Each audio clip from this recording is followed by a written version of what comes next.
12-year-old Amara loved two things more than anything: dancing and painting.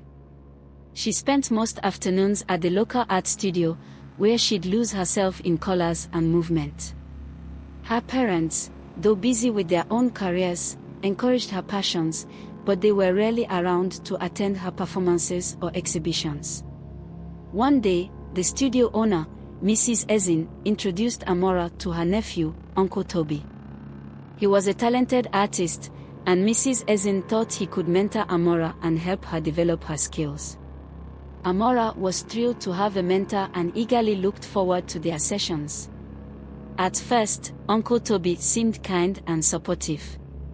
He'd offer Amara constructive feedback, and she'd watch in awe as he brought her ideas to life on canvas. But as time passed, Amara began to notice that Uncle Tobi's behavior was changing. He'd make her feel uncomfortable with his comments, and his touch would linger a little too long when he corrected her brushstrokes.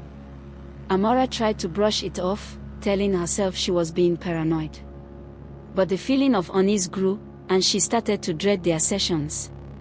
She'd find excuses to avoid him, but Mrs. Ezin would encourage her to continue, saying that Uncle Tobi was the best mentor she could ask for.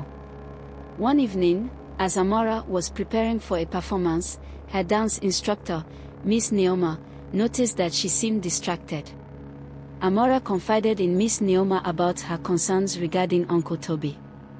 Miss Nneoma listened attentively, her expression growing more serious with each passing moment. "Amara, what you're feeling is not okay. Uncle Tobi's behavior is not acceptable, and I'm going to support you in speaking out against it."